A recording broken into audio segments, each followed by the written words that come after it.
Michel Pawlowski. C'est la chance parce que c'est pas si facile que ça de l'avoir, parce que c'est une personne qui est très demandée. C'est une personne qui est très demandée parce que c'est une personne qui travaille beaucoup. Et c'est un des leaders en France dans le domaine des hépatites virales, des virus des hépatites, à tout le moins.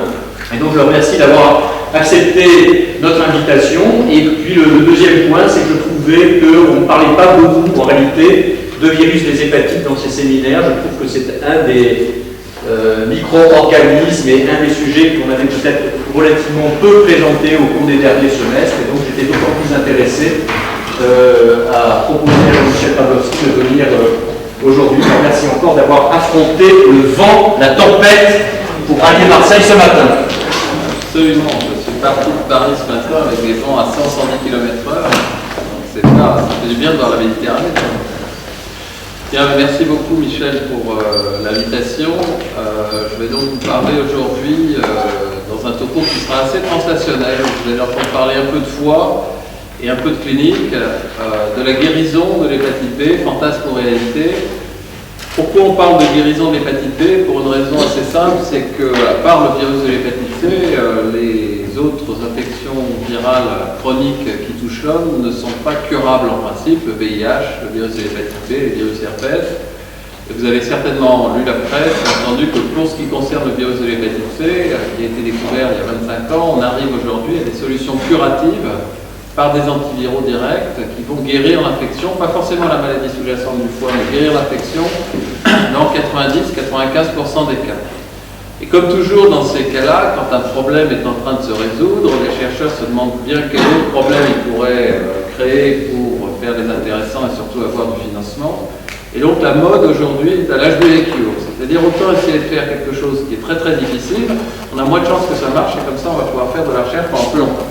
Alors, il va y avoir un programme de la NRS, l'Agence nationale de recherche des hépatites virales sur HBV cure, qui va être lancé, sera certainement à l'origine de financement. Ce que je voulais faire avec vous, c'est regarder un petit peu où on en était de l'hépatite B, vous rappeler quelques notions de base, quelques notions de la thérapeutique actuelle, comment les malades sont pris en charge et traités, et voir ensuite quelles sont les approches un petit peu fondamentales qui peuvent être utilisées pour essayer de guérir l'hépatite B, et on finira en se demandant si on a vraiment besoin de le faire, c'est une question philosophique qui n'est probablement pas inutile de se poser. Alors, ce que je ne sais pas, c'est sur quoi il faut appuyer. Voilà. Alors, le virus de l'hépatite B, vous avez ici à gauche la particule virale, on appelle particule de Dane. C'est un virus qui a un ADN circulaire partiellement double brun, qui est associé dans la particule virale à l'ADN polymérase, qui a des propriétés transcriptales inverses. Ce génome est contenu dans une capside icosaédrique. La capside est contenue dans une enveloppe qui exprime les protéines de surface qui expriment l'antigène HBS. Et puis, les malades ont également dans leur sérum des particules non infectieuses, qui sont des morceaux d'enveloppe, à la fois des particules sphériques et des particules tubulaires. Si on regarde le génome du virus de l'hépatite B, je vous ai schématisé ici, je vous ai dit que c'est un ADN partiellement double brin, circulaire, donc vous avez un brin négatif qui est circulaire ici entièrement, et l'autre brin positif qui a une longueur variable, entre 25 et 75% du reste. Et il y a 4 cadres de lecture ouverts pour ce virus qui codent pour les différentes protéines virales qui ont la particularité d'être chevauchants, ce qui est un avantage quand on veut s'occuper sur le plan thérapeutique de ce virus, parce que les cadres chevauchants mettent sur le virus des pressions conservatoires plus importantes que des cadres non chevauchants. Donc finalement, la variabilité de ce virus est très limitée par le fait que les cadres de lecture se chevauchent. Le premier, c'est le cadre PSS qui code pour les 3 protéines d'enveloppe du virus. Le deuxième, c'est le cadre de lecture pré-CC qui code pour la protéine de capside, mais également pour une protéine qui est excrétée dans la circulation générale et qui porte le déterminant antigénique HBE, qui est un marqueur qu'on va trouver chez certaines hépatites chroniques B. Le gène qui couvre pratiquement toute la séquence du génome de la polymérase virale et le gène de la protéine X, qui est une petite protéine à fonction transactivatrice qui aide le virus à répliquer, mais qui a également des propriétés carcinogènes, et on verra que c'est quelque chose d'important. Le cycle du virus de l'hépatite B est un cycle assez complexe, avec une première étape d'entrée virale, et on vient d'identifier, après des années de recherche, une molécule réceptrice du virus de l'hépatite B, une équipe chinoise qui l'a identifiée. L'entrée virale se fait, il va y avoir décapsidation et l'ADN du virus va être transloqué vers le noyau où il va y avoir finalisation du double brin et super enroulement de cet ADN qui va se transformer en cccDNA, un ADN circulaire super enroulé, qui est la forme de persistance du virus dans les hépatocytes. Et une fois qu'un hépatocyte a du cccDNA dans son noyau, il s'en débarrassera jamais et il le transmettra aux cellules filles au moment de la mitose.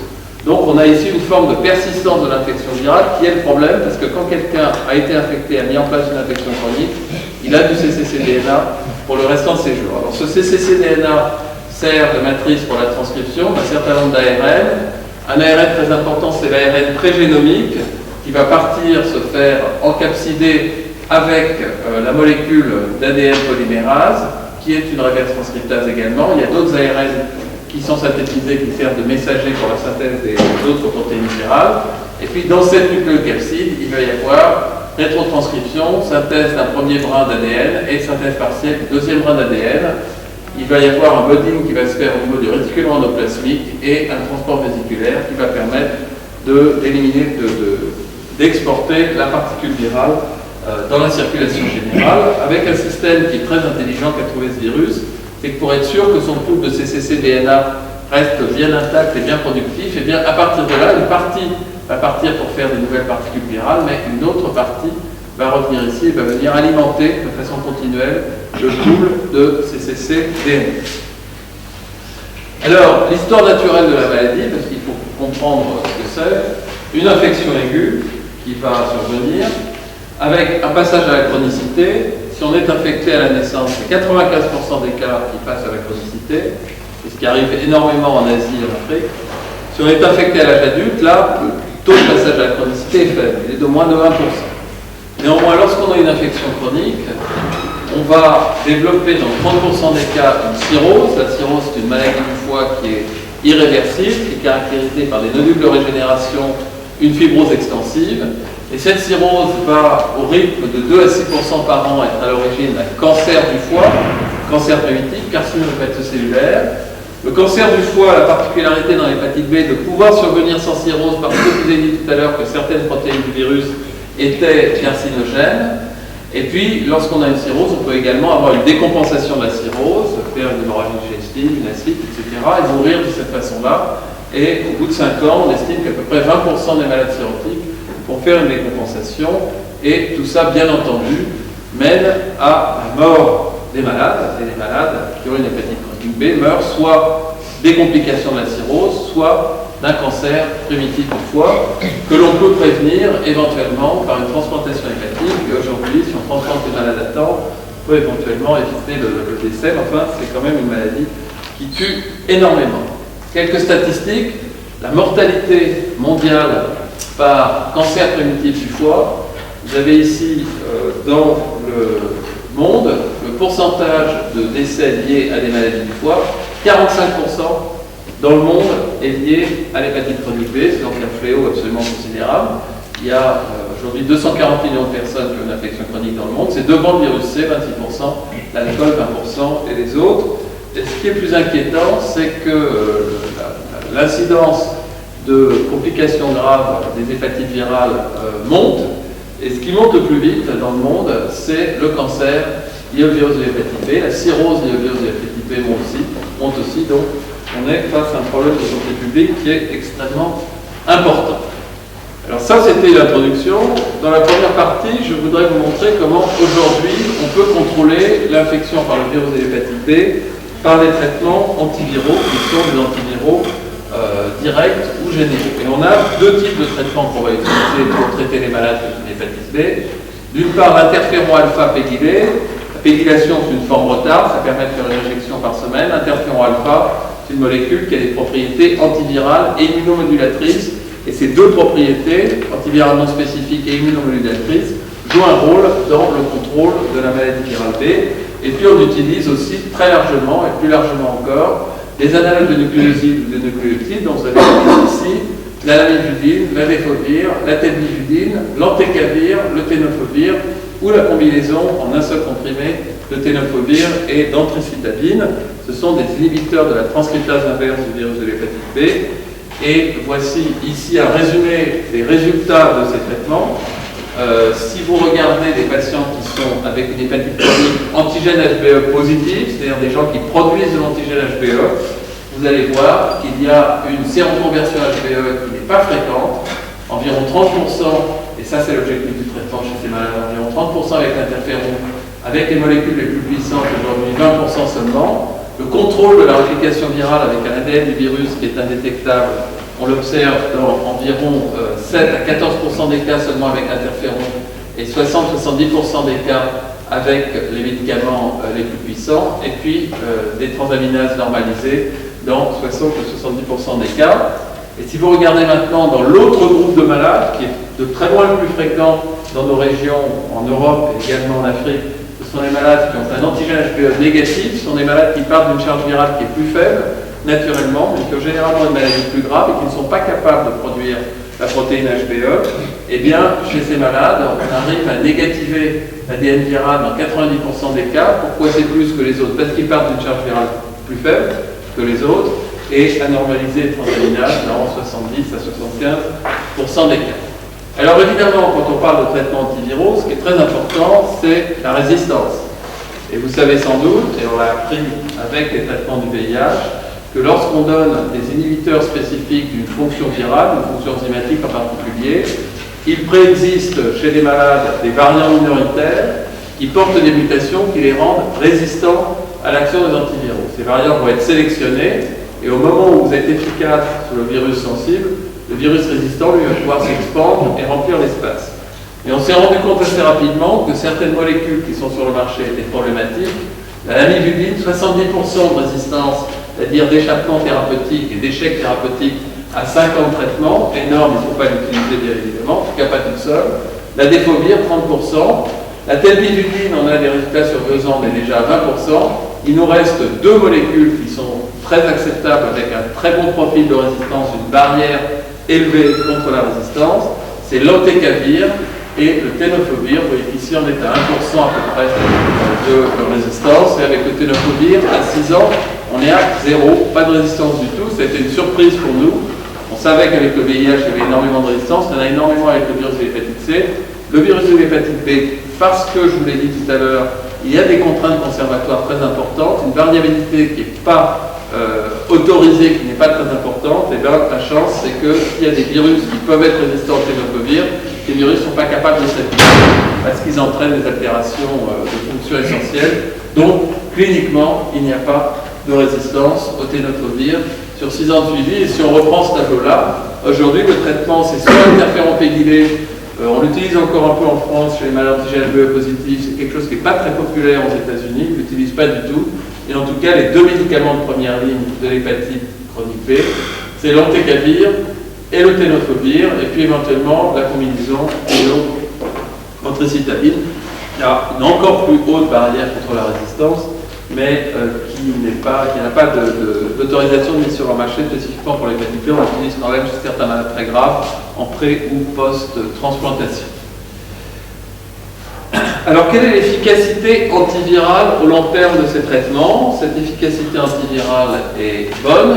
Voilà une incidence cumulative d'ADN indétectable sous entecavir.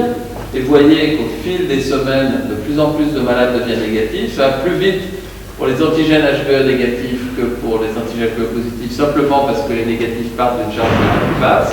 Donc on bloque cette étape que je vous ai montrée tout à l'heure du cycle, qui est la transcription inverse. On va bloquer la production de virus, et donc il n'y aura plus de virus produit, il n'y aura plus d'ADN de virus détectable dans la circulation générale. Si on regarde maintenant en termes de perte de l'antigène HBS, qui est notre objectif ultime, parce que la perte de l'antigène HBS, ça veut dire que la quantité de cccDNA a diminué de façon très importante et que le malade est protégé d'une réactivation de la maladie virale B, eh bien c'est extrêmement frustrant, puisque vous voyez que c'est l'interféron qui fait le mieux. Il y a à peu près 10% à 3 à 4 ans chez les malades d'antigène HBS positifs et négatifs, de négatif en haut, pardon, non, positif en haut et négatif en bas, il y a une erreur sur la diapo, de perte de l'antigène HBS, qui est notre objectif thérapeutique. Mais si l'on regarde avec les analogues de nucléosides ou nucléotides, c'est extrêmement rare, 10% maximum avec le tenofovir, chez les malades antigènes HBE négatifs, antigène HBE négatif, c'est 0%. Donc notre objectif de guérison, ou en tout cas de guérison fonctionnelle, vous voyez que c'est pour l'instant un objectif extrêmement difficile à atteindre. Les résultats à 5 ans avec le tenofovir ont montré qu'il y avait une perte de l'antigène HBE chez les malades de 49% et seulement 10%, comme je vous l'ai dit, de perte de l'antigène HBS. C'est en conversion avec l'apparition des anticorps, ici une vraie guérison, c'est 8%, chez les malades antigène HBE négatifs, c'est rien du tout, c'est 0%, alors que tous les malades sont sous contrôle. Donc si on se résume, on est capable avec ces médicaments de bloquer complètement la production de virus, complètement la bloquer, mais ce blocage complet de la production de virus n'est qu'une suppression au long cours et on n'a pas d'efficacité sur la persistance du virus et de l'information génétique du virus dans la cellule qui va être transmise et qui fait que ces gens vont très probablement, je vous montrerai tout à l'heure, être obligés de prendre des traitements à vie. Alors là, c'est l'effet de la cirrhose. Vous voyez que les courbes d'efficacité antivirale, le nombre de patients qui deviennent négatifs, ne dépend pas de la gravité de la maladie. Donc l'efficacité antivirale est égale chez les cirrhotiques et les non-cirrhotiques. C'est une bonne nouvelle parce que ceux qui ont le plus besoin quand même qu'on bloque la production de virus, ce sont les malades qui ont une cirrhose. Alors est-ce que ça arrange la maladie? Parce que c'est sympathique de se dire on va bloquer la production de virus, mais une vraie question c'est de savoir si en bloquant la production de virus, les malades vont mieux. Si on a arrangé la maladie, et la réponse est que oui, les malades vont mieux, et ceci vous montre les résultats histologiques sur 5 ans du traitement par le tenofovir, chez les malades à la fois antigène HBe positif et négatif, et vous voyez que si on regarde les scores d'inflammation, l'inflammation dans le foie, c'est l'inflammation qui fait l'aggravation qui va finir par les tuer, et bien vous voyez que les scores diminuent, et qu'ici on avait des scores d'inflammation importants au départ, on a une majorité de scores faibles, donc on bloque l'inflammation, et on va bloquer la progression de la maladie hépatique avec le traitement antiviral. Donc c'est déjà un bon résultat, même si ce traitement n'est que suppresseur et n'est pas curatif, on va bloquer l'évolution de la maladie hépatique. Et de la même façon, vous voyez que la fibrose s'arrange, puisqu'on voit remonter les scores de fibrose faibles et diminuer les scores de fibrose élevés, et globalement, sur 6 ans, on a quasiment 100% des malades ici en bleu qui ont une amélioration histologique, une amélioration de leur maladie du foie, qui veut dire que le traitement antiviral, finalement, même s'il est non satisfaisant, est un traitement qui est tout à fait efficace et qui protège les malades des complications. Ça, c'est le résumé des malades qui sont cirrhotiques, et vous voyez que la plupart ont eu une amélioration aussi. Il y a un seul malade qui s'est aggravé sur toute la série. Et puis, cette diapo, c'est avec l'anticavir, elle vous montre exactement la même chose, l'amélioration histologique sous traitement antiviral. La prévention à long terme des complications sévères, c'est également un objectif. L'histologie, c'est très gentil, mais on veut savoir si les gens vont mourir. Je vous ai dit tout à l'heure que ce qui tuait les malades, c'est essentiellement le cancer du foie. Vous avez ici la projection sans traitement de l'incidence cumulative de cancer du foie chez tous les malades traités par le tenofovir et chez le sous-groupe de malades cirrhotiques. Et vous avez ici les cas observés, et vous voyez qu'il y a un ralentissement de l'incidence qui est lié au traitement. Donc on diminue l'incidence du cancer, mais c'est quand même ça qui est important, on ne l'abolit pas. Et en particulier chez les malades cirrhotiques, même si la différence est significative, et on voit qu'elle est significative au bout de 6 ans, on a toujours une courbe qui monte, et les malades qui ont un contrôle de la multiplication de leur virus sont toujours à risque, s'ils ont une cirrhose en particulier, de développer un cancer du foie et de mourir d'une maladie infectieuse qui est contrôlée sur le plan infectieux. C'est un petit peu la particularité de nos maladies du foie, c'est qu'on a beau contrôler l'infection, les gens continuent à mourir, c'est quand même un problème.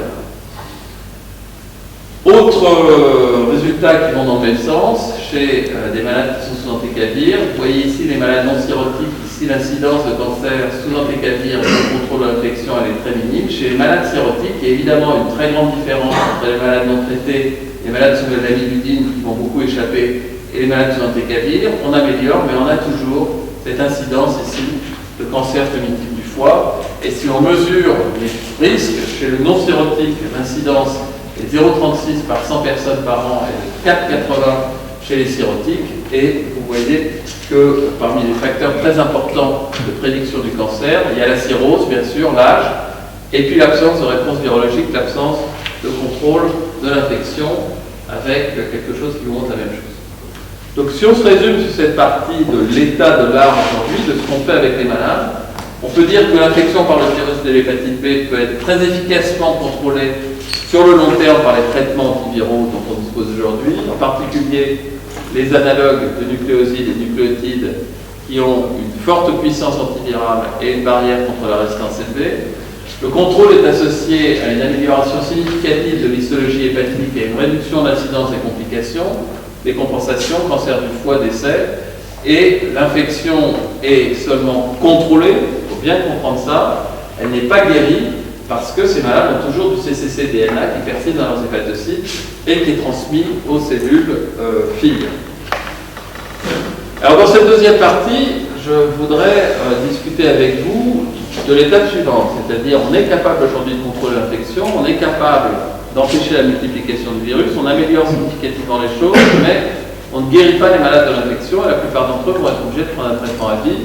La vraie question, c'est est-ce qu'on peut maintenant passer à l'étape ultérieure, les gens du VIH se posent la question d'ailleurs, et guérir l'infection par le virus de l'hépatite B, débarrasser les gens complètement de ce virus, ou en tout cas de ce qu'il en reste. Je vous rappelle ici le cycle viral. Vous avez bien compris que le problème, c'est pas tout ça, parce que ça, on n'arrive pas à le bloquer. En bloquant cette étape, très facilement, le reste arrête. Mais ici, on a notre pool de cccDNA qui crache un petit peu de transcrit, comme ça, de temps en temps, en tout cas qui est là, qui est tapis dans l'ombre, et qui, si on arrête le traitement par les antiviraux, va se remettre à cracher des transcrits, et le cycle va reprendre, et la réplication va revenir. Je vous ai montré cette diapo déjà, et vous avez vu que la perte de l'antigène HBS était un événement extrêmement rare. Or, on sait depuis peu que l'antigène HBS, en particulier la quantité d'antigène HBS, est un marqueur indirect de la quantité de cccDNA dans le foie. Donc vous comprenez bien que notre objectif d'aller perdre l'antigène HBS, ce n'est pas pour le plaisir de dire qu'on a perdu un marqueur. Quand on perd l'antigène HBS, ça veut dire qu'on a réduit de façon significative la quantité de cccDNA dans le foie, et quand les anticorps anti-HBS apparaissent, l'affaire est sous contrôle parce que la réponse immune va faire en sorte que le peu de cccDNA qui reste, en dehors d'immunosuppression profonde, ne repartira pas à la hausse. Alors on a réalisé une étude clinique très simple avec Stéphane Chevalier qu'on a publiée l'année dernière. On a très simplement regardé dans la vraie vie chez des malades traités au long cours qui avaient eu tous les traitements possibles de la Terre les uns après les autres au fur et à mesure du développement des drogues et qui étaient parfaitement contrôlés avec de l'antécavir ou du tenofovir ou les deux ensemble. Les cinétiques de décroissance de l'antigène HBS qui sont indirectement les cinétiques de décroissance de la quantité de cccDNA dans le foie. Et vous voyez que c'est quand même pas très encourageant puisqu'on a un suivi de 102 mois avec des extrêmes de 88 à 119, donc ça fait 8 ans de suivi médian. Et vous voyez que les courbes sont extrêmement plates. On a un malade qui a perdu l'antigène HBS avec une décroissance rapide, ce que je vais passer tout de suite. Tous les autres ont des courbes extrêmement plates. Et on a poussé la perversité jusqu'à mesurer, bien sûr, la pente. 0,007 log d'unité internationale par mois, c'est très très lent. Et on a regardé combien de temps il faudrait assez d'argent pour, à ce rythme-là, se débarrasser de l'antigène HBS. Encore une fois, c'est des gens qui sont parfaitement contrôlés. Le temps moyen, c'est 52 ans, avec un extrême à 142 ans pour le haut, même l'extrême inférieur est de 30 ans. Vous imaginez bien que quand vous avez des gens devant vous qui ont 50 ou 60 ans, la probabilité qu'ils vivent 142 ans et qu'ils éliminent leur antigène HBS est relativement faible. Ça veut dire que ce traitement va devoir être donné à vie et, dans l'état actuel des choses, on ne peut pas guérir l'infection par le virus de l'hépatite B, on ne peut pas débarrasser les gens de cette infection. Alors quelles sont les pistes? Quelles sont les pistes qui ont été explorées? Où est-ce qu'on en est d'approche pour essayer d'augmenter l'efficacité et éventuellement à terme de se débarrasser de l'ADN superenjolé? Première approche, nouvelle cible pour des médicaments antiviraux. Vous avez vu qu'on a un seul groupe, une seule classe de médicaments antiviraux, des médicaments qui inhibent la transcription inverse du virus de l'hépatite B. On n'a rien d'autre, c'est très dangereux en virologie d'avoir une seule classe de médicaments. Donc est-ce qu'on peut donner un petit peu plus d'efficacité sur notre antigène HBS, notre cccDNA avec des nouveaux médicaments? Je vous ai dit tout à l'heure qu'il y avait récemment identifié une molécule réceptrice du virus de l'hépatite B. C'est une histoire amusante parce que c'est une équipe chinoise de Chine qui a identifié ce récepteur. Ils ont soumis leur article à Nature, qui l'a refusé.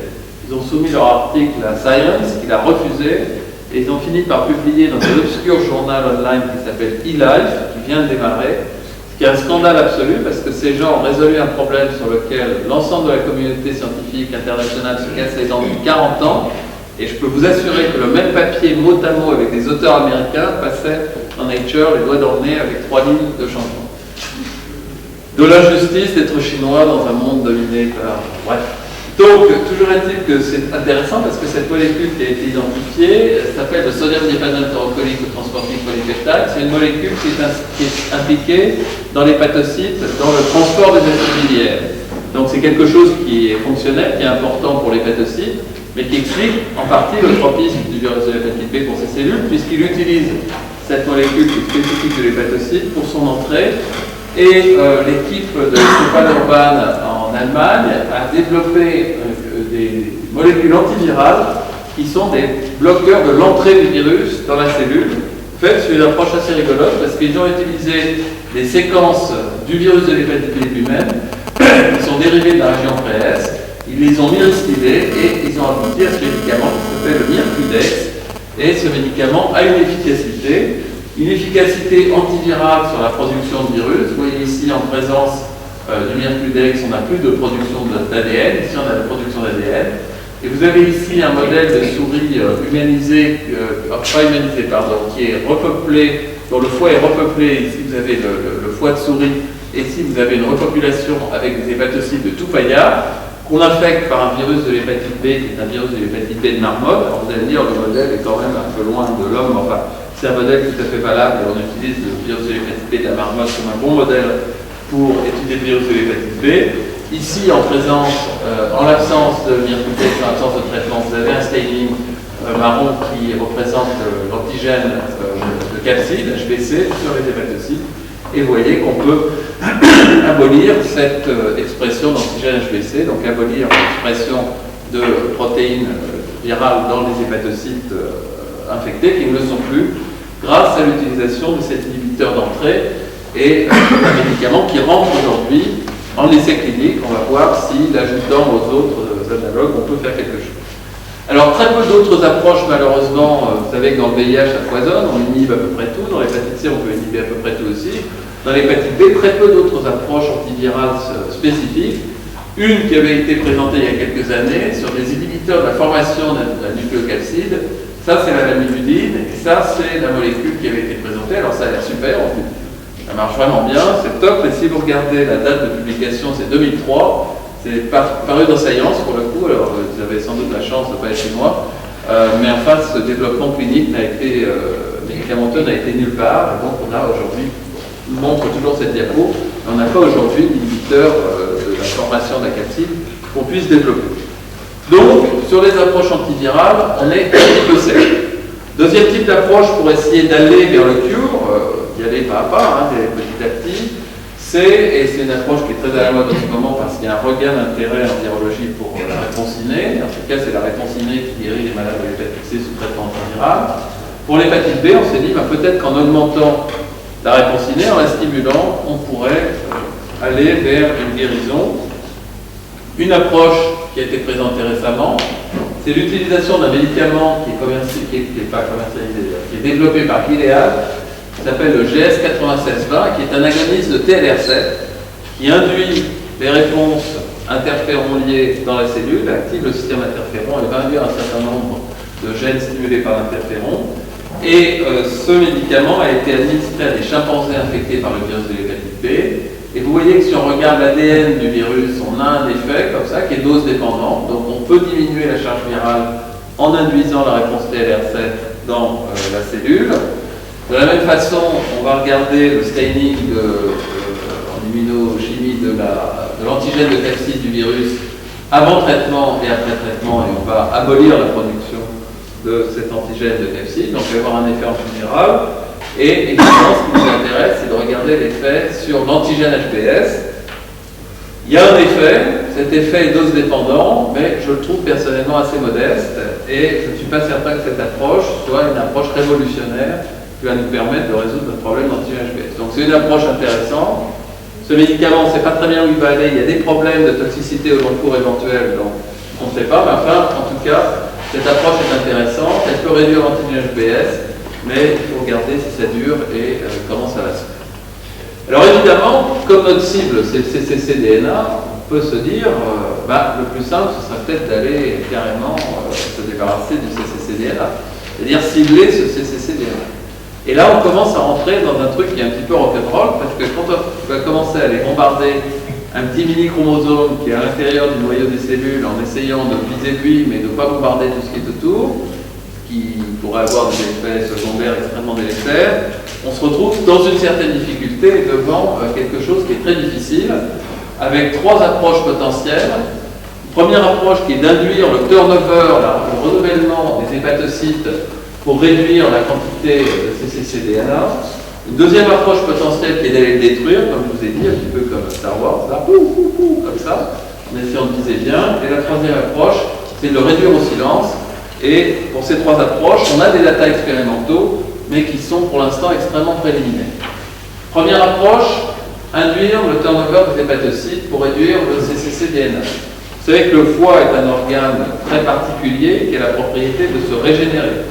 Si vous opérez un malade, que vous lui coupez la moitié du foie, cette moitié va repousser automatiquement exactement à l'identique. C'est la régénération. C'est dommage que les autres organes n'aient pas cette propriété. Si on pouvait régénérer le cerveau, un bras qu'on coupe, ce serait formidable. Le foie, il se régénère. Et on peut essayer d'utiliser la régénération hépatique dans notre affaire. Ça a été fait dans des souris UPA-SKID, qui sont des souris humanisées. Ce sont des souris immunodéprimées qui sont greffées avec des hépatocytes humains. Les hépatocytes s'installent, on peut les infecter par le virus de l'hépatite B. Donc on reproduit un modèle animal un petit peu tordu, mais un modèle animal d'infection par le virus B humain sur des hépatocytes humains. Et la régénération hépatique réduit de façon très importante la réplication du virus et les niveaux de cccDNA avec la formation rapide, au moment où ça se régénère, d'hépatocytes qui ne sont pas infectés. Alors évidemment, s'il y a une réplication virale dans le foie qui est infecté, ces hépatocytes qui régénèrent, qui sont nouveaux, ils vont se réinfecter. Et ça, c'est un problème. Donc l'idée qui est poursuivie, mais qui pour l'instant est à un stade très précoce, c'est de mélanger une induction du turnover des hépatocytes avec une thérapie antivirale qui va accélérer la clairance de ces cccDNA. Comment faire ça de façon safe chez une souris humanisée? Je sais qu'il y a beaucoup de défenseurs de la souris en ce moment et que ça va devenir difficile de faire de la recherche sur les souris, mais néanmoins on peut quand même se permettre quelques excentricités. Chez l'homme, induire une régénération hépatique, la meilleure façon d'induire une régénération hépatique, c'est quand même d'administrer des toxiques qui tuent les hépatocytes, qui tuent le foie. Et là, la limite entre tuer le malade en lui collant une hépatite fulminante et arranger les choses est extrêmement ténue. Donc c'est vraiment une approche expérimentale, théorique. Enfin, moi je ne lui vois pas de développement rapide en dehors de l'expérimentation animale. Alors, il y a d'autres approches, après cette approche de régénération, qui vont être d'essayer de tuer l'ADN super-enroulé directement. Et là, il y a plusieurs approches qui ont été utilisées, également de façon très fondamentale et très en amont. L'utilisation de dérivés de sulfonamide semble inhiber la formation de ces cccDNA. Ici, on est dans un modèle qui n'est pas super proche de l'homme non plus, on est chez le canard de Pékin. Enfin, c'est un modèle classique d'infection par le virus de l'hépatite B.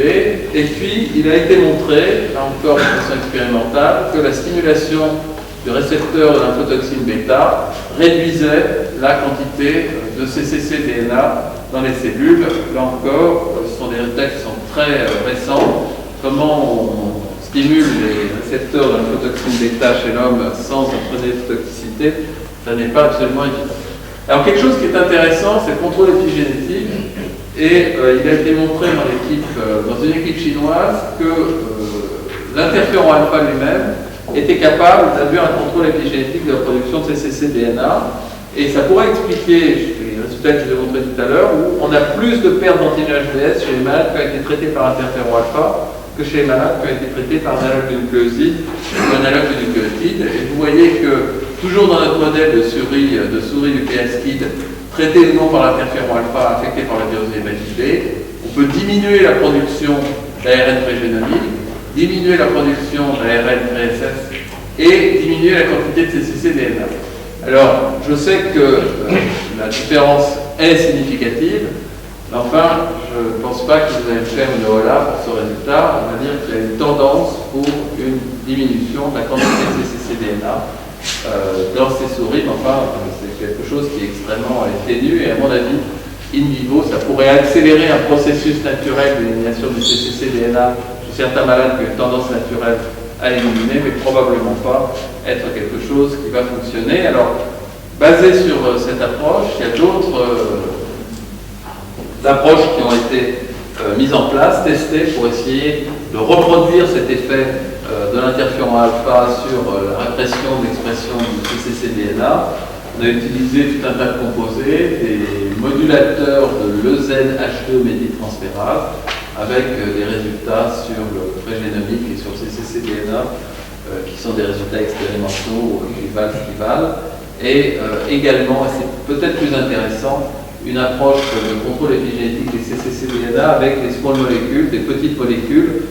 Il est évident que l'avenir de la thérapeutique, ce n'est pas les gros trucs compliqués qui interagissent avec tout, c'est des petites molécules qui sont faciles à fabriquer avec des effets divers et variés sur lesquels je ne m'étendrai pas, mais vous voyez qu'on peut réduire la production d'ARN pré-génomique et la production de cccDNA, toujours dans des modèles qui sont des modèles extrêmement artificiels.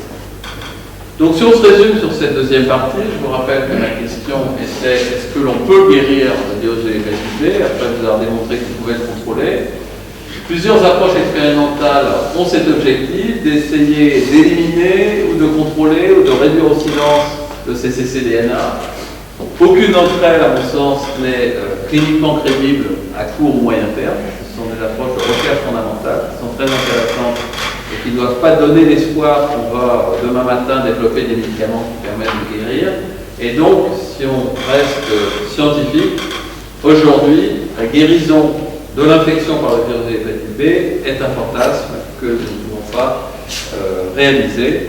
Donc, quand on sait qu'on ne peut pas réaliser quelque chose, ce n'est pas la peine de s'exciter. Et ça m'amène à la troisième partie qui est, on a peut-être mis la charrue avant les bœufs, et est-ce qu'on a vraiment besoin aujourd'hui de guérir l'infection par le virus de l'hépatite B? Est-ce qu'on a besoin de clearer le cccDNA? Est-ce qu'on ne s'est pas, d'une certaine façon, trompé de cible pour ces malades, pour ceux d'entre eux qui ont une infection virale qui est contrôlée?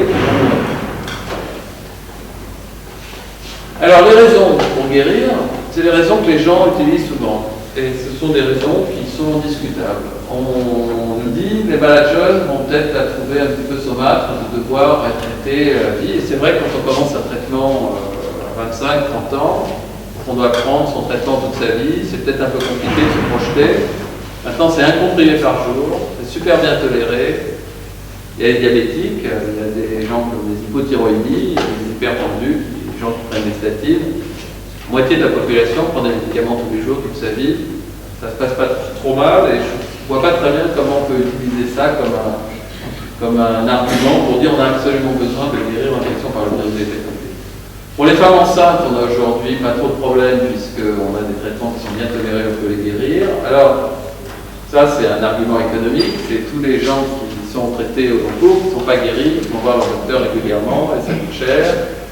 Le problème de l'adhésion long terme, ça c'est un vrai problème. Sauver des coûts de médicaments et puis les gens plus âgés qui ne veulent pas commencer le traitement. Vous voyez que ce sont des arguments qui sont intéressants. On comprend bien que si on pouvait ne pas donner le traitement à vie, si on pouvait l'arrêter facilement, traiter les gens pendant une certaine période, les guérir et arrêter, ce serait formidable. Mais en même temps, le problème n'est pas super important. Aujourd'hui, le problème n'est pas là. Le problème est de donner accès aux nouveaux médicaments à des gens qui n'y ont pas accès, plutôt que de rendre la vie de ceux qui ont accès plus facile, alors que cette vie n'est pas très difficile, n'est pas très compliquée.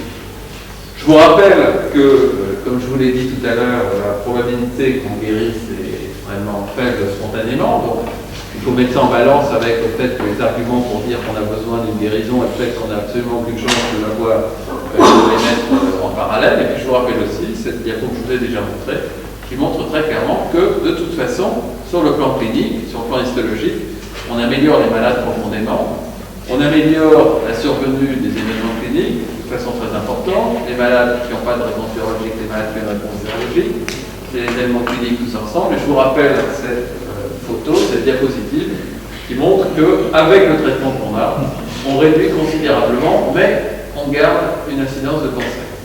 Et à ce moment-là, il faut se poser la question qui est la vraie question. Qu'est-ce qui fait que ces gens-là ont un cancer du foie? Est-ce qu'ils font un cancer du foie alors que la multiplication de leur virus est sous contrôle? Ou est-ce qu'ils font un cancer du foie pour une autre raison? Si c'est le virus, si c'est le cccDNA qui donne le cancer, alors c'est une bonne cible. Mais si ce n'est pas le cccDNA qui donne le cancer, alors on ferait mieux de s'intéresser à la vraie cible. Et en fait, la vraie cible, c'est ça. Les malades qui ont une hépatite chronique B contrôlée par un traitement antiviral font un cancer pour deux raisons. La première, c'est parce qu'ils ont une cirrhose, qui est connue comme un état précancéreux, qui va permettre à la fois le déclenchement de la maladie et sa progression à la croissance tumorale. Et la deuxième raison, c'est pas du tout le cccDNA, c'est une raison virologique. Ce sont des morceaux de séquence du virus de l'hépatite B qui s'intègrent dans le génome de la cellule O, au voisinage de répresseurs de tumeurs, et qui vont déclencher des phénomènes de carcinogénèse et transformer des cellules hépatocytaires. Les coupables, ce qui va faire que les malades vont mourir d'un cancer du foie, c'est ça. Donc, je pense que c'est très important de ne pas se tromper de cible. Et aujourd'hui, le vrai challenge, c'est pas de guérir l'infection par le virus de l'hépatite B, puisqu'on la contrôle très facilement et on réduit vraiment l'incidence des complications. Le challenge, c'est d'être capable de développer des approches thérapeutiques préventives chez les malades à risque, qui sont des malades cirrhotiques, âgés, avec une infection par le virus B contrôlée, et d'être capable de prévenir la survenue du cancer du foie. Aujourd'hui, on ne sait pas faire ça. On n'a même pas tellement de traitements pour guérir le cancer du foie. C'est un vrai challenge de recherche. En tout cas, c'est un challenge de recherche qui m'intéresse beaucoup et sur lequel on est en train d'investir dans mon laboratoire de recherche, puisque nous avons une partie qui est très virale, mais on a également une partie qui se développe de recherche fondamentale sur le cancer du foie, qui est très intéressante. Alors, en résumé, cette troisième partie et dernière partie, chez les patients qui ont ce qu'on appelle une guérison fonctionnelle, c'est-à-dire qui sont sous contrôle avec une qui ont un ADN du virus B indétectable, la survenue des complications n'est pas le résultat de la persistance de l'infection. Donc, dans ce contexte, la guérison du virus B, l'HPV cure, n'est pas la cible appropriée pour prévenir les évolutions funestes de cette maladie chez ces malades. Les stratégies actuelles qui sont fondées sur un diagnostic précoce du cancer chez ces malades sont fondées sur un diagnostic précoce du cancer chez ces malades qu'une réplication contrôlée. Donc la façon dont on les suit aujourd'hui, c'est une façon observationnelle, ce n'est pas une façon interventionnelle. On les voit tous les 6 mois, ils ont une échographie du foie et un dosage de l'alpha-fétoprotéine. Et avec ça, dès que l'alpha-fétoprotéine monte, on voit un nodule, on leur saute dessus pour les transplanter, leur enlever un bout, leur donner un traitement. C'est un petit peu passif comme approche, et vraiment ce qu'il faut qu'on puisse développer dans les années qui viennent. Ça va se poser pour les hépatites B contrôlées, ça va se poser également pour les cirrhotiques hépatite C guéries. C'est un nombre très important de malades si on met les deux ensemble. C'est de prévenir de façon efficace la survenue du CHC, soit prévenir le phénomène carcinogène, soit de façon, je pense, plus adaptée, prévenir la progression, la croissance tumorale chez des gens qui ont déjà des cellules transformées. Et ceci s'applique, comme je viens de le dire également, aux cirrhotiques qui ont guéri l'infection par le virus de l'hépatite C. Donc ma conclusion sera la suivante. Quelles sont aujourd'hui nos priorités? Nos priorités, il y en a 3 dans le cadre de l'infection par le virus de l'hépatite B. La première priorité, c'est la vaccination. Il ne faut quand même jamais oublier que l'hépatite B, c'est une maladie qu'on peut éviter par une vaccination qui est extrêmement efficace, qui est extrêmement bien tolérée, qui ne donne pas la sclérose en plaques, contrairement à ce qu'on raconte en France, qui est le seul pays au monde où cette polémique a émergé, et qui a été le premier vaccin préventif du cancer développé, avec, dans les régions d'Asie qui ont vacciné et qui ont parfois des prévalences de 20%, des résultats extraordinaires. Aujourd'hui, en Chine continentale, dans les régions urbaines où on vaccine les enfants à la naissance, on a ramené, alors qu'il y a 20% des adultes qui sont porteurs chroniques du virus de l'hépatite B, on a ramené le portage du virus de l'hépatite B à des niveaux qui sont équivalents à celui de la France ou du nord de l'Europe. Donc la vaccination, c'est quand même l'arme absolue préventive contre l'hépatite B, mais contre la cirrhose, mais contre le cancer du foie. La deuxième priorité que nous avons, c'est l'accès aux médicaments, au screening. On a des médicaments très efficaces. Aujourd'hui, en Afrique noire, si on est infecté par le virus du VIH, on va avoir accès dans l'ensemble des programmes qui ont été développés à un traitement par le tenofovir. Si on a la chance, entre guillemets, de co-infecter par le VIH et le virus de l'hépatite B, le virus de l'hépatite B va être pris en charge parce que ces malades reçoivent du tenofovir. Si on a la malchance d'être infecté par le virus de l'hépatite B tout seul, sans être infecté par le VIH, on n'a aucun accès au traitement contre le virus de l'hépatite B, alors qu'on a des molécules qui sont très efficaces dans des régions où la prévalence de l'infection atteint 10, 15, 20%. Et l'épidémie de sida a caché le problème de l'hépatite B en Afrique et est devenue prédominante. Mais moi, je me souviens très bien, lorsque j'ai fait mes études de médecine, c'était avant, non, je ne dis pas, mais c'était avant l'épidémie de sida. Et bien à cette époque, on savait que le problème de l'Afrique, c'était le cancer du foie lié au virus de l'hépatite B chez les hommes de la quarantaine. Ce problème n'a pas disparu. Aujourd'hui, il n'y a pas de screening, il n'y a pas d'accès aux soins dans beaucoup de régions du monde, en Afrique, en Asie, en Amérique du Sud. Je pense que c'est une priorité indispensable de leur permettre de bénéficier de ces médicaments oraux qui sont très faciles à fabriquer, pas chers du tout à fabriquer et extrêmement efficaces. Et puis la troisième priorité, c'est celle qui m'intéresse, c'est la prévention du carcinome hépatocellulaire chez les malades cirrhotiques d'infection contrôlée. Et je pense qu'on n'a pas creusé assez ce petit ciboulot pour regarder quelles approches pourraient être utilisées. Il y a plein d'hypothèses, il y en a des centaines, il y en a des milliers. Il faudra peut-être en tester des dizaines avant de trouver quelque chose qui marche. Je pense que l'objectif aujourd'hui, c'est d'abord dans les modèles animaux et ensuite, en transition chez l'homme, d'essayer de regarder comment on pourrait, en bloquant certaines voies, certains mécanismes, empêcher, peut-être pas la survenue, mais en tout cas la croissance du cancer chez ces malades cirrhotiques, parce que le problème infectieux est derrière nous, le problème du cancer du foie est réellement devant nous, avec un pic qui est attendu en Europe en 2020 et un pic très important qui est plus lié à l'hépatite C qu'à l'hépatite B. Enfin, dans le reste du monde, c'est le virus de l'hépatite B qui est. Et finalement, si vous voulez en savoir plus sur les hépatites virales, eh bien, vous pouvez me suivre sur Twitter. Voilà, je vous remercie.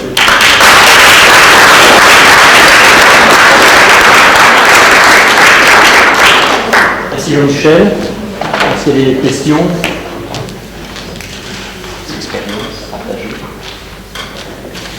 Ouais, concernant le traitement, déjà, vous avez bien expliqué que la difficulté, c'est de négativer l'anti-HBS, a fortiori de voir apparaître des anticorps anti-HBS.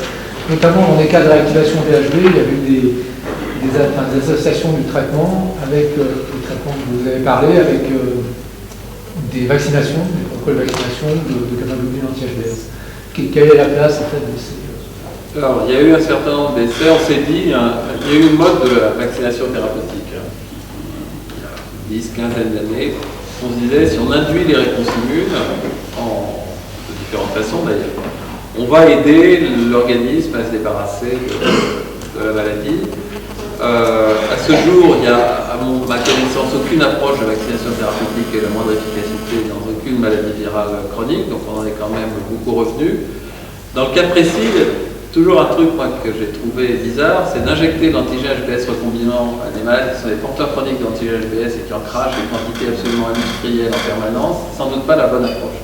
Et toutes les études qui ont été réalisées ont été des études négatives. Il y a eu une étude qui avait une tendance, comme toujours au début, je crois que c'était à Pasteur, avec Stanford. Puis ensuite, il y a eu des études plus importantes qui ont été réalisées. On n'a pas d'effet sur la perte de l'antigène HBS et sur le contenu de cccDNA avec cette approche. Ce qui ne veut pas dire que l'approche immunitaire n'est pas une bonne approche, parce que l'hépatite B, c'est une maladie qui est très intriquée avec la réponse immune adaptative et qui est contrôlable par la réponse immune.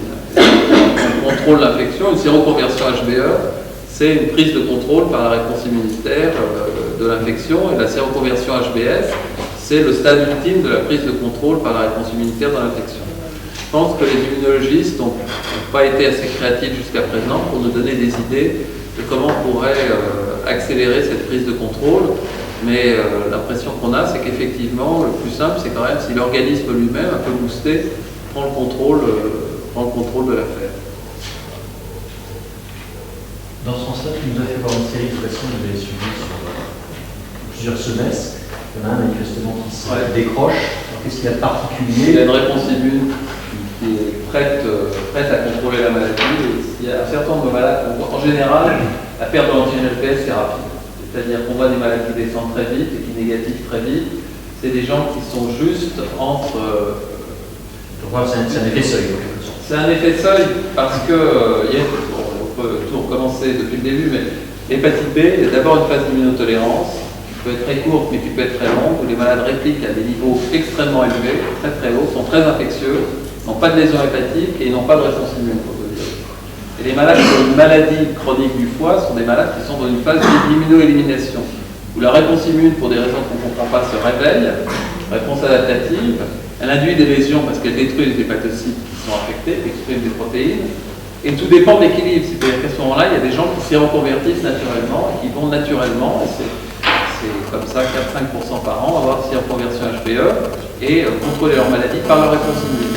Ceux dont on s'occupe par le traitement, c'est les malades qui n'y arrivent pas, c'est-à-dire qui ont ces transaminases qui fluctuent, qui ont une charge virale qui est assez élevée. On sait qu'ils ont une réponse immune forte, mais cette réponse immune ne contrôle pas l'infection. Et l'objectif, c'est de diminuer la charge virale, et chez certains malades, simplement en diminuant la charge virale, on leur permet d'aller très vite vers une séroconversion HBE et pour certains, une perte de l'antigène HBS. Chez la majorité, comme je vous l'ai montré, c'est pas le cas. Donc c'est effectivement un effet de seuil. Et un malade sur 30 comme ça, on a pris notre série, on a pris une série de malades, vraiment on était dans le real life, tout venant, et j'en suis depuis des années, 1 sur 30, c'est à peu près ce qu'on observe en général. Et du coup, le cccDNA, comme marqueur virologique d'intérêt, là, tu lui donnes quelle place là? Aucune. Aucune. Hein. Parce qu'à un moment, on s'était beaucoup excité, il y a quelques années là-dessus. Les gens sont excités parce qu'on cherche toujours des trucs originaux. C'est certainement intéressant d'être capable de mesurer dans des études telles que celles que j'ai montrées, en fait, qui sont des études de recherche fondamentale, dans des modèles, mais chez l'homme, ça n'a absolument aucun intérêt. Et en plus, c'est un petit peu difficile, dans la mesure où il faut aller le faire dans le foie. Ça veut dire faire une biopsie hépatique, on fait très très peu de biopsie hépatique maintenant parce qu'on a des marqueurs non invasifs pour le diagnostic des maladies du foie, soit par élastographie, soit par marqueurs sérologiques, donc on fait très peu de biopsies. Et après, les méthodes de quantification du cccDNA, bien entendu, dont chaque personne qui l'a développé dit qu'elles sont formidables, sont absolument inreproductibles, incorrélables, et donc on a des résultats totalement fantaisistes qui partent dans tous les sens. Donc je crois que oui, il faut l'oublier comme marqueur virologique d'intérêt pour de la virologie clinique. En fait. Oui, parce que c'était un peu par analogie à ce qu'on fait dans le VIH avec l'ADN microbial, dont on se sert quand même. Oui, dans le VIH, oui, mais là, dans l'hépatite. Là, aucun intérêt. La quantification de l'antigène HBS, qui est super simple sur un test ELISA automatisé avec l'architecte, c'est un super marqueur de ce qui se passe. Et si ça ne bouge pas, si ça ne descend pas, ça nous dit qu'il ne se passe rien. Et si on la voit descendre, c'est qu'il se passe quelque chose. C'est quand même un monitoring qui est assez simple et qu'on utilise maintenant beaucoup. Est-ce que la greffe hépatique qui est associée au ténophobie, enfin au TKV, permet justement la cure de la maladie hépatique chronique, l'hépatite B, et dans quelle proportion il y a une rechute sous couvert de traitement avec une réinfection du greffe? Alors, est-ce qu'elle permet la guérison de la maladie? C'est l'objectif. On enlève un foie malade, cirrhotique ou avec des nodules cancéreux, on remplace par un foie neuf. Enfin, il n'est pas tout à fait neuf, il a un peu d'occasion, mais enfin, c'est un foie sain. Donc, de ce côté-là, on résout le problème de la maladie du foie, mais la réinfection est systématique, ça ne fait rien, puisque ces gens ont une virus B circulant, même pas des quantités importantes, ça suffit pour se réinfecter. Et donc, on a deux mesures préventives aujourd'hui. C'est l'administration d'immunoglobuline spécifique anti-HBS chez ces malades, qui a été longtemps associée à un traitement par l'amivuline, qui est ce médicament pas très satisfaisant dont je vous ai parlé tout à l'heure.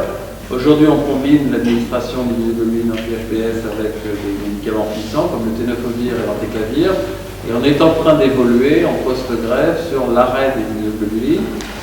Ça coûte très très cher, et puis c'est un petit peu contraignant pour les malades. Le champ est en train d'évoluer doucement. Les gens n'osent pas arrêter parce qu'ils ont greffé leurs malades, les malades vont bien. Ils ont peur que s'ils arrêtent les immunoglobulines, les malades fassent une récidive et qu'on perde le greffon et qu'on reparte dans un cauchemar. Mais tous les gens qui l'ont fait, toutes les études montrent aujourd'hui qu'avec un traitement malade bien adhérent à tenofovir antéclavir en post-greffe, ce sont des malades qui ne vont pas récidiver. Ça ne veut pas dire que le virus n'est pas présent dans le foie. Si vous arrêtez le traitement, immédiatement, même dans le foie greffé, il y a déjà du cccDNA. Même les malades qui sont guéris, je vous ai dit, il y a moins d'1% de passage à la chronicité. Si vous avez fait une hépatite B et vous en êtes guéri, et vous avez des anticorps anti-HBS et des anticorps anti-HBC, vous avez ce qu'on appelle appelle un malade guéri. Si vous êtes très profondément immunodéprimé, en particulier si vous avez reçu une greffe de moelle, vous allez avoir une récidive de votre infection virale. Ça veut dire que chaque fois qu'on a rencontré le virus de l'hépatite B, on a dans son foie toujours des séquences de ce virus qui sont là, qui sont tapis dans l'ombre, qui sont bien contrôlées, mais qui peuvent réapparaître à tout moment. Et si on pense que dans le monde, il y a 2 milliards de personnes qui ont rencontré ce virus, c'est quand même quelque chose d'assez considérable. Est-ce que les réservoirs de cette sont connus? Je n'ai pas entendu.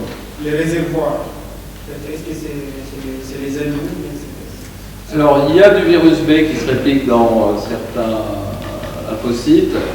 Ce n'est pas un réservoir très important, c'est un virus qui est vraiment très hépatotrope et qui se réplique bien dans le foie, pour lequel le foie suffit amplement pour faire un gros réservoir de réinfection.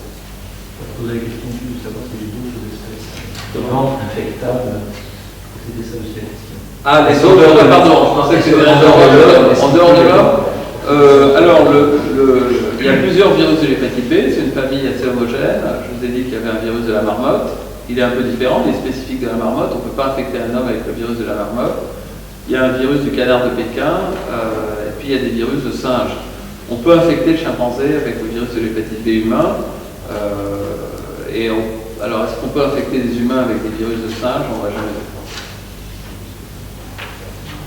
Mais on a la chance d'avoir ces modèles à nouveau qui sont, voilà, heureusement qu'il n'y a pas un virus d'hépatite B de la balle, c'est plus facile d'avoir un canard dans un laboratoire.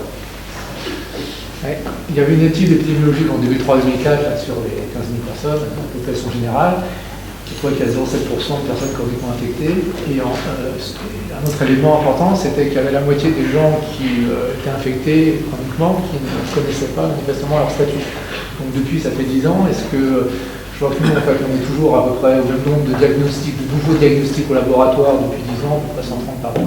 Est-ce que dans la population générale, il y a une part des gens chroniquement infectés supérieure qui est dépistée? Alors, déjà, il y a un élément qui ne répond pas à la question, mais qui est important, c'est que la vaccination reprend.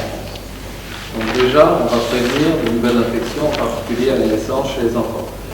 Sur le nombre de personnes infectées, le 0,7% a été une surprise. On pensait qu'il y avait moins, et c'est un chiffre qui est assez important.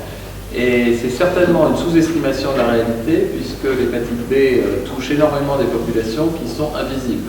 C'est-à-dire des populations migrantes, sans papier, toxicomanes. Donc on a un réservoir en France qui, à mon avis, est plus important que ce qu'on pense, puisqu'on est allé chercher chez des gens avec la sécu, machin, truc, et qui se réalimente en permanence avec l'immigration d'Afrique noire, d'Asie, de façon très naturelle. C'est comme ça dans toute l'Europe. Donc je pense que le problème est plus important que ce qu'on voit, et même si on ne diagnostique pas plus. Je vous ai montré une diapo de pays en développement pour l'access to care, mais je crois qu'il y a un vrai problème d'access to care chez nous aussi, parce que c'est une maladie qui touche énormément des populations marginales qui aujourd'hui n'ont pas forcément l'accès au screening, au diagnostic, à la prise en charge. C'est très souvent au moment de l'accouchement qu'on voit arriver des femmes d'origine africaine et qu'on fait le diagnostic, des femmes qui n'ont pas été suivies pendant leur grossesse, qui n'ont pas eu de test, et qui vont venir accoucher dans un hôpital. On va leur faire, mon labo et labo d'urgence pour toute la région parisienne, on fait un test anti-GHPS pour l'enfant, pour la protection de l'enfant, et on fait le diagnostic à ce moment-là. Et ça, c'est un bon indicateur, je pense, du côté souterrain de l'infection chronique par le virus de l'hépatite. Le screening est essentiel, hein. C'est identifier les malades quand on a des bons traitements et un système de santé à peu près correct comme on a chez nous, c'est absolument la priorité, parce que si on attend que les gens soient malades, c'est le problème est le même pour l'hépatite C d'ailleurs. Ce sont des maladies qui très longtemps sont inapparentes. Le VIH, si on ne fait rien, assez rapidement les gens vont être malades quand même. Ils vont venir en tant que malades, ils vont recevoir un traitement en tant que malades.